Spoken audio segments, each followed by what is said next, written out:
Mirror. We're doing any percent no link cable by Segastar. So Segastar, when you're ready, take it away.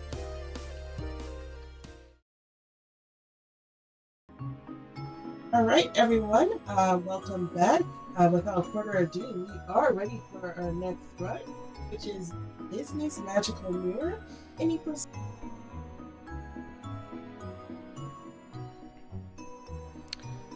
Alright, hello everybody.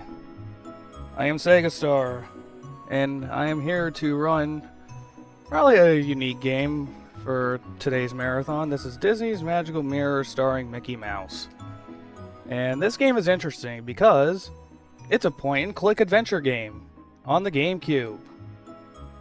Which is just, when you say that out loud, it's so interesting. So, basically, this category is called the no link percent, or no link cable. Just long story short, if you connect this game with a GBA game, you can add items into this game. That completely changes the route on all the categories on the leaderboard. But this is just the regular any percent, the original category that I got into with this game. Time is going to start as soon as I hit new game.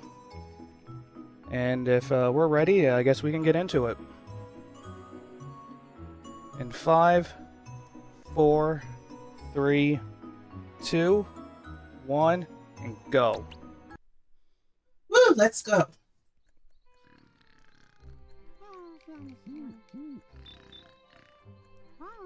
So we basically just have a introduction cutscene here. Kind of tells us what's going on here. Mickey's just chilling out, sleeping. But then for whatever reason, his mirror comes alive.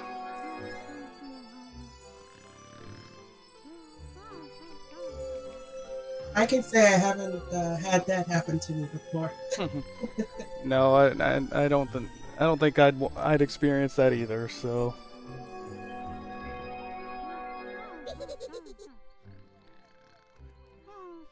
Yeah, that's a ghost.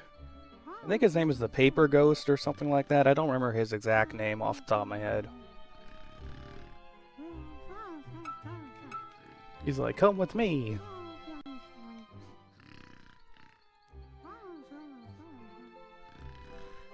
I love when I look at myself while I'm sleeping and I decide to go into a mirror that for like no reason. I love that. Yeah, that's like totally normal. Totally.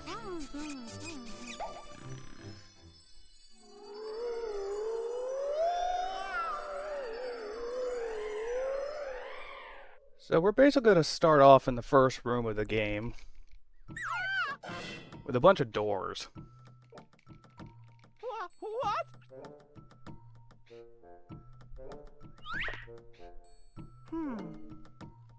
So this is our cursor here. This is basically our main method of movement. Because since this is a point-and-click game, you have to point where you want to go.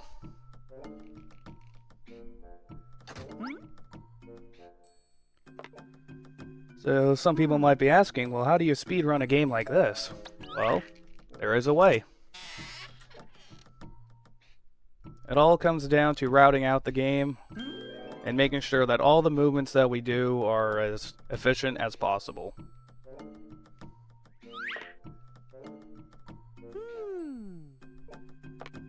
And now we get to watch Mickey deal with a doppelganger.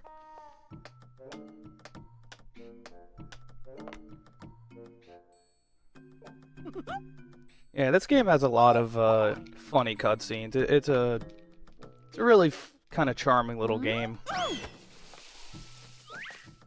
It definitely sounds like he's having quite the day today. Like he literally just gets pulled out of his, sleep and he gets thrown into like a house. So, just your average dream going on here.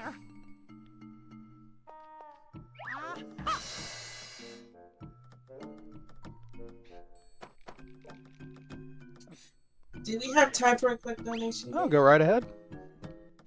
Alright, awesome. So we have a $50 donation from Hackty. They didn't leave a message, but they donated towards our Toy Box Speedway Battle Mode. which is a reminder that is one of our incentives for the Disney Infinity 3.0 Toolbox Speedway Run. And they have also donated, put their incentives towards the Maple Pies as part of the Toolbox takeover for the sidekicks. So right now we have Maple Pies in the run, and who's taking the lead, and we have Minnie Mouse in second. So if you want to enter an exclamation donate in the chat, you can get more information on how to donate. We appreciate those donations. Please keep them coming in. Awesome. Thank you, Haxie, for the donation. They are a great friend of mine. They picked up this game not too long after I did, and the both of us kind of got into a competition of sorts. So, thank you, Haxie, for the donation. I hope you're doing well today. So, what I just picked up here is, we call them star containers. If you ever played a Zelda game, or, when you pick up a heart container, kind of a similar mechanic. Although the stars don't represent health, they represent what's called tricks. And basically, tricks are just interactions that you can do in the game. And in order to do tricks, you need to have the proper star power. So, and here we pick up our first key.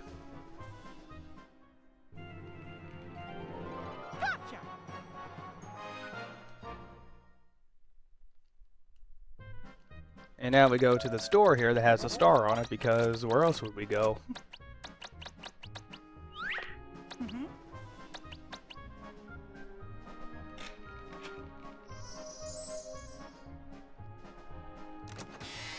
Unfortunately, we cannot skip like when he picks up items or anything like that. We wish we could, but we're getting our viewing experience today.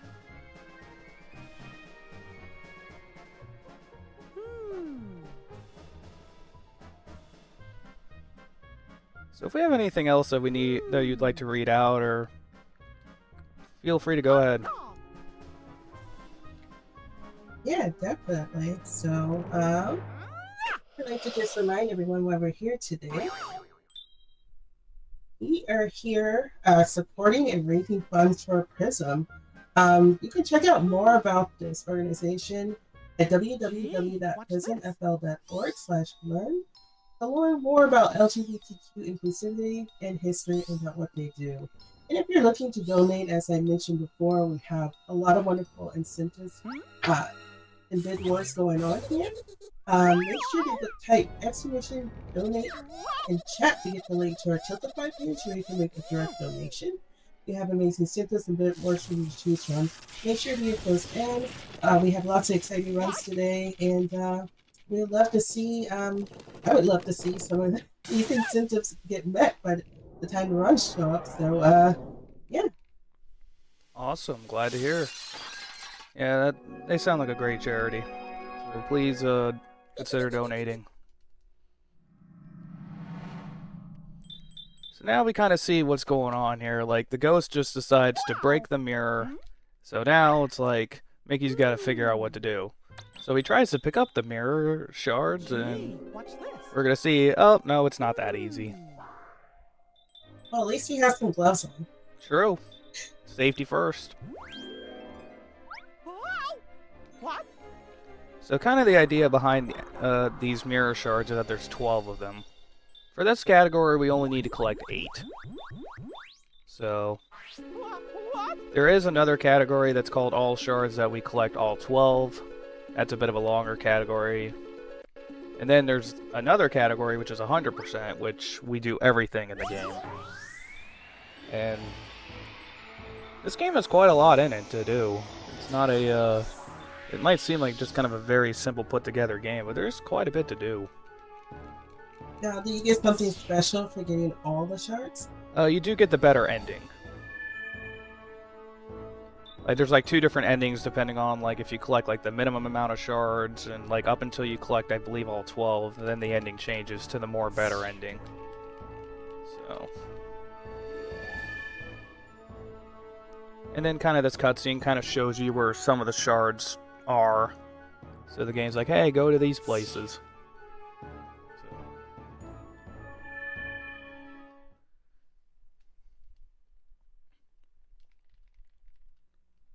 And now we get to start our adventure. first things first, we gotta go through this door here. First, we're gonna collect this little star power here, because we're gonna need it for this cabinet. And kind of when this like icon here shows up, like with the star and the number on it, that's how we know that we need to do a trick. And the number tells you how many stars you need, so... That's not nice. So... I was gonna say, it looks like they played a trick on you. They did. So now we got our second key.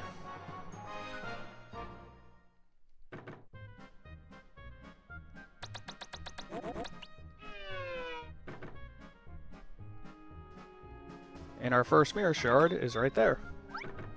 Pretty easy right off the bat.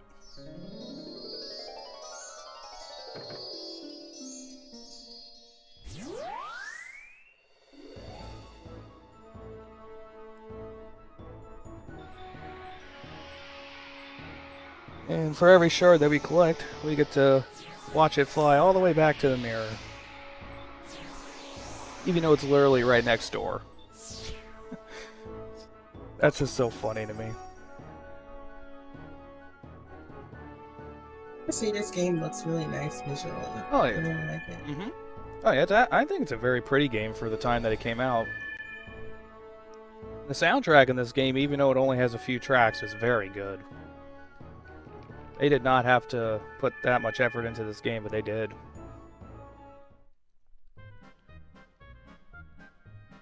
So now we go to our next area. Kind of the cool thing is that in between, like, going through doors and all that, you can actually move the cursor. You can actually set up where you want to go next, which is very helpful.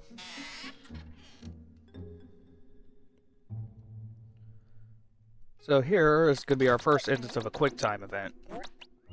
There's a few of these throughout the game. And an interesting fact about this one, if you plug in a second controller, you can actually do it somewhat faster. But it doesn't really help that much in the grand scheme of things, but it is kind of funny how that works.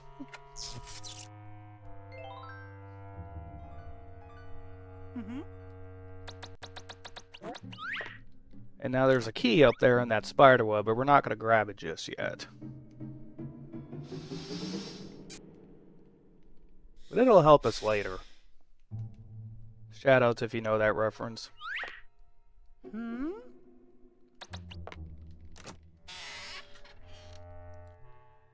So now we're going into the TV room.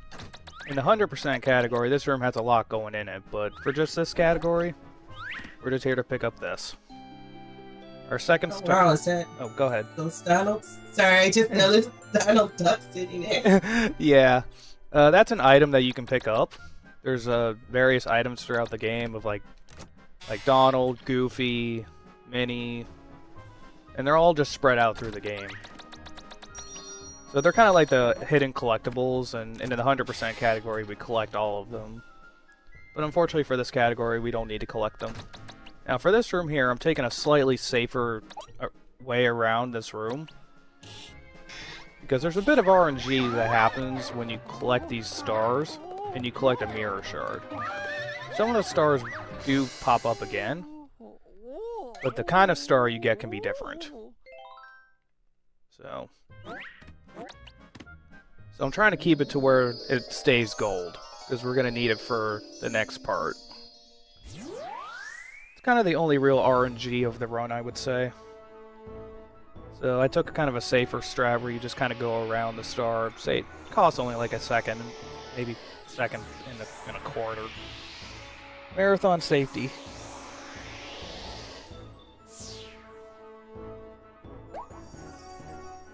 Yeah, this whole like toy room area is very involved in like the later categories. There's a whole sequence where Disney gets, or why did I say Disney? Goodness, Mickey gets shrunk down to really small, and you have to run around, and you get chased by a giant rubber duck. So it's a lot of fun, but unfortunately we won't see that in this run. But first, I have to pick up a pretty important item out of the box.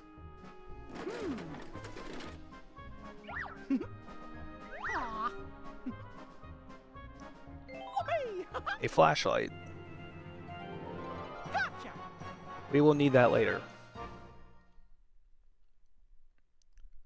So now we basically do a little bit of backtracking, and I collect that one star that...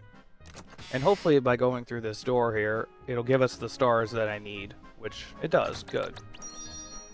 It can be a silver, a gold, or a bronze. Or sometimes none at all. So, sorry if I missed it, but once you open up the door using the stars, do you have to use stars again to get back through it, or no? For going through doors, no. It's only, like, let's say, like, if I went through that door there and I didn't have enough stars, I'd have to turn around and I can go back in the room I was in and collect them. But it's RNG when you come back through. So that's kind of why I took a safe strat there. So we would have enough for this trick to get this key. That's kind of where some of the routing comes in. Like, we know exactly, like, what tricks we have to do. We know exactly, like, where all the stars that we can pick up are. So we try to route it to where we don't have to go back and collect any if we don't have to. So here's kind of a fun little hallway here between these two gold stars. And you can actually run between them, and that's actually slightly faster. And I did a nice little setup there to be able to hit that trick pretty much on the exact frame it shows up.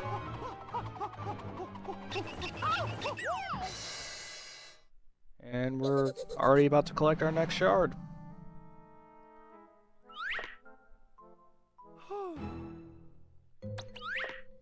Do we have time for another quick donation? Sure. Go right ahead. All right, we have $10 from Anonymous, who says, "Good luck to all the runners and have a great marathon." Thank you so much, Anonymous, for that $10 donation. And it also donated towards our Toy Box Speedway Battle Mode potential. We really appreciate that. We're at 60 out of $150 for that. We still got about 10 hours left to meet that target. So make sure if you want to get some donations in, put an exclamation point, donate in chat for more information. Alright.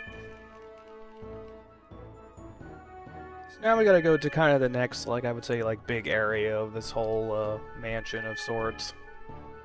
The Grand Hall. Where we get to collect our next mirror shard and do some other cool stuff. Oop. Yeah, sometimes Mickey doesn't like to run. Getting him to run in these longer hallways is one of the strats that we try to use to try to go as fast as we can in this game.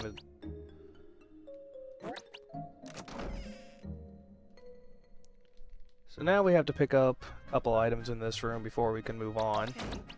First is this jar over here.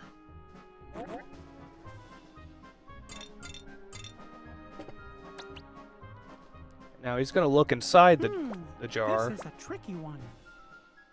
Now the game wants you to do a trick here, but we found out that you don't need to do it. He just picks the key up automatically.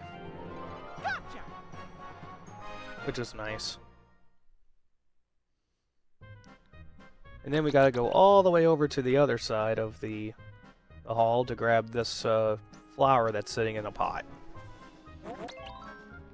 The nice thing is that everything that you can click on kind of has like its own like area surrounding it to where you can click on it. So that's what we try to do. We try to set our cursor on stuff that we want to click on ahead of time, so and we can just set it right up and pretty easy peasy. And this trick right here is really funny because I don't think the ghost realizes that he literally pulls Mickey out of his dream, and for whatever reason, he's trying to take him out. Oof. Like, he did not think that one through.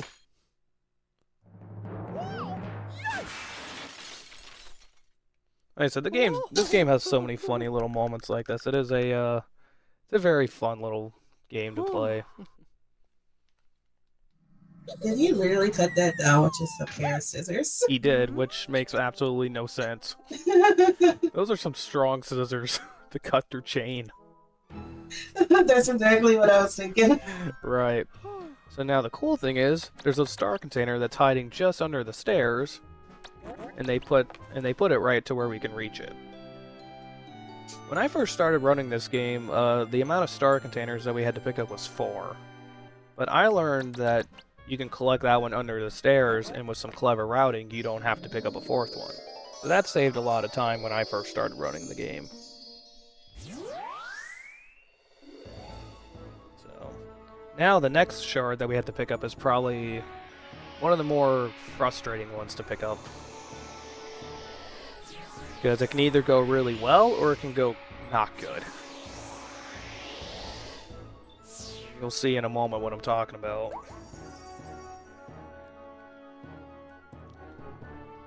We all having a good day so far? I am. I'm enjoying myself.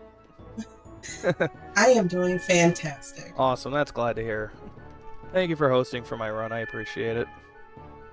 Yeah, I'm honored. Like, I like point and click adventures, so this is totally awesome to watch. Yeah, it's definitely a unique game in that regard. It's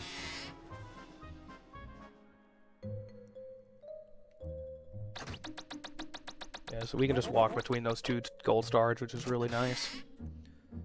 So now we pick up our next mirror shard, and it's going to be in this cabinet that's going to be like right here. And there's all these silverware. And if you try to get them moving fast enough, you can do that trick almost instantly. I did it a little slower there just to kind of show how it worked, but for optimization wise, you want to be able to, you can do that like super quick if you're able to. The task for this game does it like almost instant. And that one needed 3, stars to pick that one up, so that's why we picked up the star container where we did.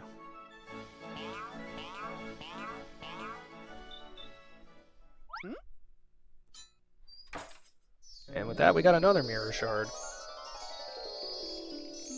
One thing that's kind of cool is that there's a lot of little references throughout this entire game to like some of the old Mickey cartoons, and then for the more odd references, Mickey can throw a Hadouken and do shurikens like from Street Fighter, because this game was developed by Capcom of all people. Wow, are you serious? I am not joking. There's actually a mini game later on in this game that, unfortunately, we don't see it in this category, but there's a barrel mini game where you literally have to break the barrels using either a Hadouken or a Shoryuken. So, yeah, it's quite funny. That's something I would have never expected to see. Mm-hmm. Yeah, it is definitely out of. It's something you don't expect. And there's another one of the items that you can pick up, Minnie's bow.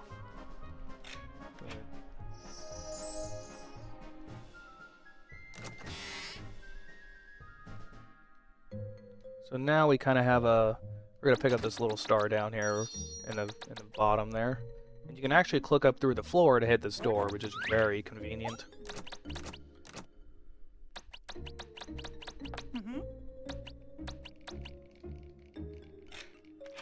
The next room is kind of just a little bit of a quick time event, so not too much going on here.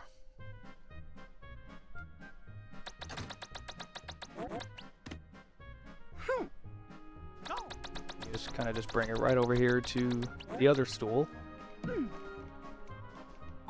This game has some like little small areas of like you have to like do some puzzles or whatever. They're not terribly hard.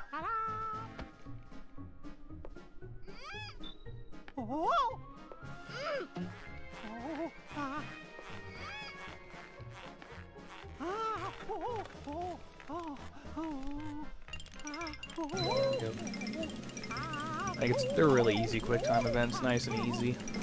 You pick up the key. The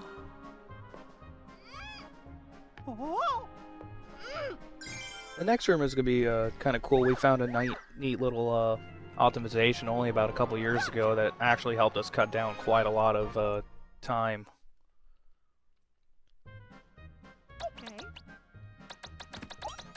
Like, we thought that this game was figured out a few years ago, but it has surprised us quite a lot. We're always finding new little weird stuff about it.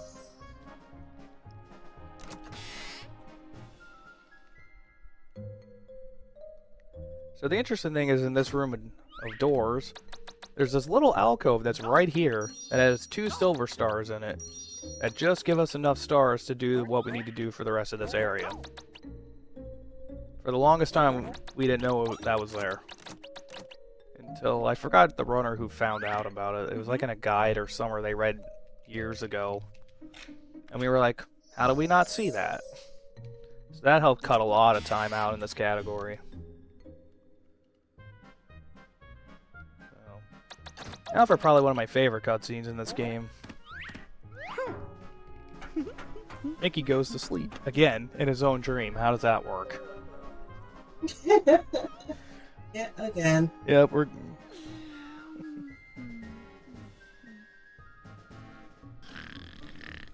It's a dream within a dream. Dreamception.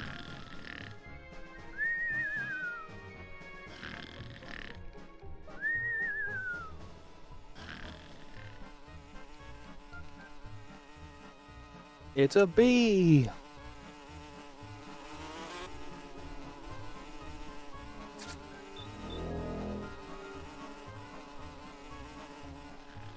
And for whatever reason, this bee just decides it wants to bother Mickey.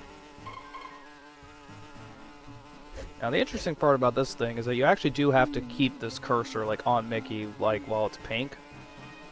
So it plays out the way it's supposed to. So is the pink just an indicator of where you should have it on Mickey then? Hmm? Is the pink, when it turns pink, it's just an indicator of where you should position it on Mickey? It pretty much turns pink whenever you have it on Mickey at any time. Okay. Yeah. Not really anything that we use in, you know, like, it doesn't really do anything. Like, you can kind of, like, interact with him, and he'll be, like, if you can, like, squeeze his ear or whatever, which is kind of funny. But it's only useful, like, we only do it in this cutscene, because otherwise the bee doesn't, like, see Mickey, and it doesn't play out properly. Just kind of waste time doing it that way. So we try to make sure that it stays on him during that whole sequence. And that's the only way that we can get that shard. We have to do that sequence.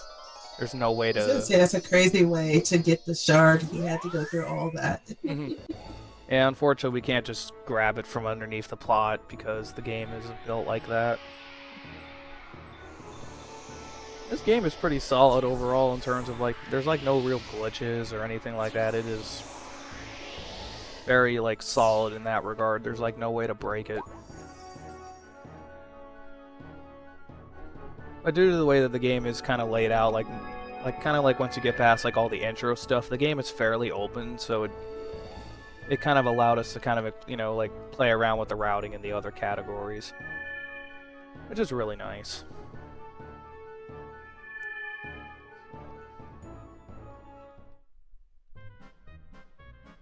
Now we gotta go and pick up the second to last shard. And then after that, we'll be heading towards our last one. We kind of passed through a lot of, like, the other stuff that you can do in this game. I said this is only just kind of a very, like, minimal showing of the game itself. So now we have another trick here. We have to do this cabinet. But for the second time we do this cabinet, we basically have to, if anyone remembers the old Mario Party, where you have to really spin your stick really hard, we basically have to do that. Oh, the tug-of-war game. Yeah. Because we have, like, a quick time event here, and it shows that you can, like, spin, like, wiggle your stick back and forth and hit the A button, but it's technically faster to just do the control stick. And I didn't quite do as good there, but if you do it really fast, you can save a little bit of time on that sequence.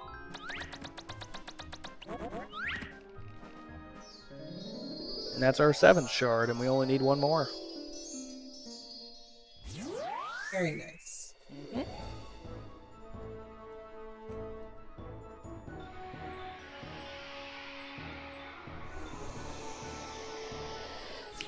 Yeah, one thing about this game that is nice that it's kind of a maybe the downtime might be a little much for some people, but I like it. It's kind of just a nice and relaxing run.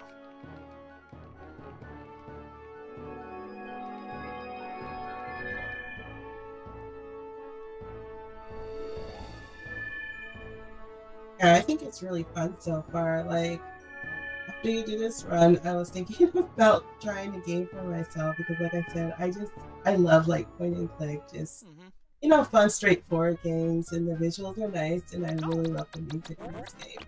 And since you mentioned Capcom, I have to try it now. Oh yeah, like I said, this game is it's very fun. Like everybody always asks me like, how do you speedrun a game like this? And I'm like, well, it's possible. So you just got to think outside the box a little bit. So mostly this part now is we're just basically backtracking to get back to the area where the chandelier and all that was. So yeah, if you're interested in checking out this game, it's not too hard to find at all. Do you play any other point and click adventures? This is really the only one that I speedrun. I haven't really looked at too many others.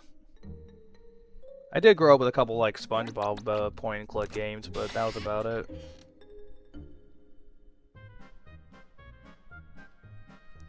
I grew up with this. I think it's awesome. Oh, sorry, go ahead. I was just saying, I think it's awesome because I was wondering too, like, how do you speedrun a point and click adventure? But you definitely have proven that it is possible. So I think that's really cool, and I'd love to see more runners out there, more games like this. Yeah, because of the way that this game's resources and all that are, it does kind of make for some interesting routing choices.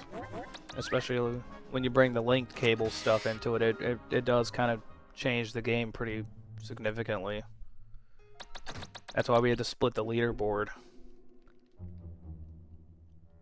So now for probably one of the funniest parts of this game. Like if the chandelier wasn't already enough, now for whatever reason a giant sword just decides it wants to try to take out Mickey too. Oh my goodness, he's really not having a good day at all. Nope, he is not.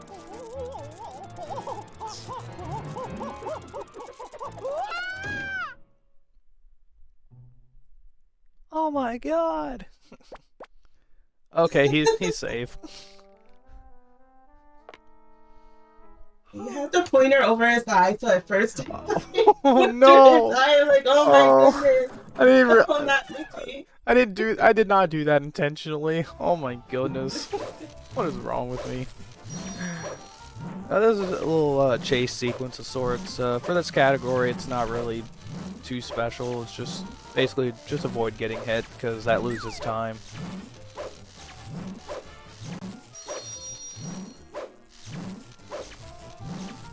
I currently have the world record in this game at 35:10 in this category, but there's other categories as well. Like I said, there's the all shards category, which just collects all 12 shards, and there's the 100% where you do everything in the game.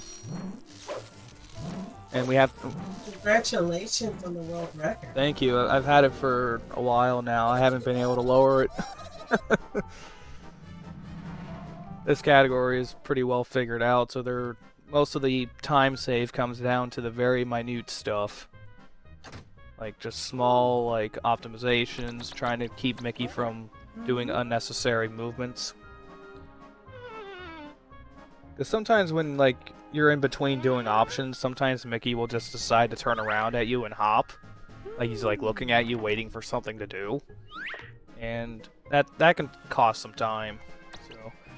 Oh, and here's probably one of the funniest things. Mickey tries to smooth the woman in a painting. This is for you.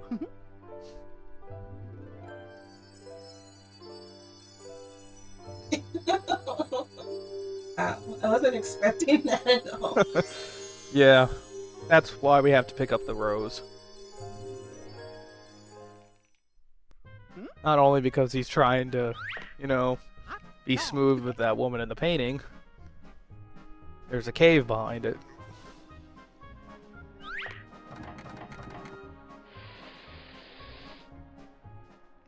And you can go in.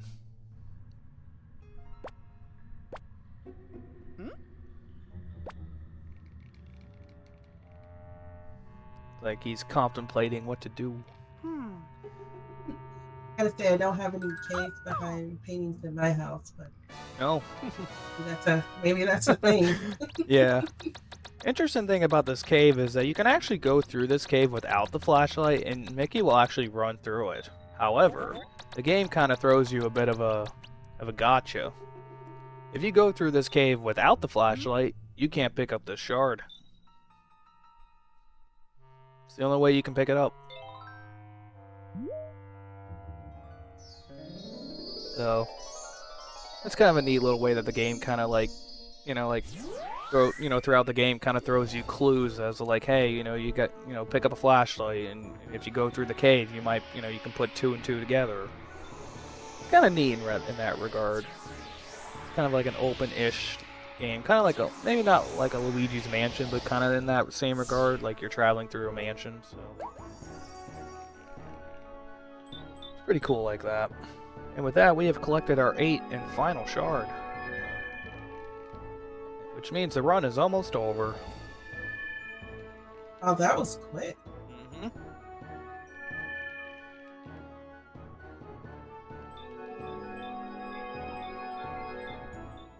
There, it kind of shows you like more of like the full picture.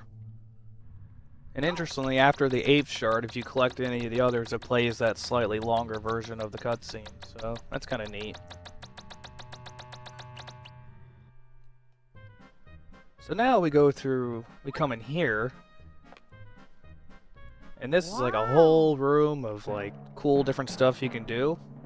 But there's only one thing that we're gonna be doing here. See this blue door right here? That's gonna take us somewhere interesting. Time is coming up, right about now. Oh, congrats, GG's. And that takes you back to the very first big room with the mirror. It's a warp door. Sadly, they don't have a lot of use like in other parts of the run, but for basically finishing a run, it's basically pretty easy. What was our final time? 35:51. Wow. 35:51. Wow, that was a little faster than I expected. So, I just want to shout out Haxie again. They donated earlier. They and I worked on routing out this game pretty hard. And for a while, we had quite the rivalry going. So, without Haxie, I probably would not have been running this game as long as I did, or even go to Games Done Quick events in person if it wasn't for them. So, just want to say thanks, Haxie. I appreciate it a lot. Well, again, congratulations. It was an awesome run. I never knew about this game, but now, especially since you mentioned Capcom, that was like the icing on the cake. I'm going to definitely check it out. Where can we find you at? You can find me at Segastar1 here on Twitch. On other socials, YouTube, just look up Segastar. At Segastar Pika. That's on Twitter/X. So long, pal. And I stream every so often. I do different games. This is one of my first games that I speedran, but I do other games now as well. But I was happy to have a chance to show this one off again, because it's been a long time since I showed it off in a marathon, and I was very happy to have the opportunity to do so. Well, we thank you again for showing your run, and I look forward to seeing more from you. And so, without further ado, we're going to take a quick break and set up for our next run. So thanks everyone. Take this time to get up, stretch, hydrate, and Segastar, thank you once again.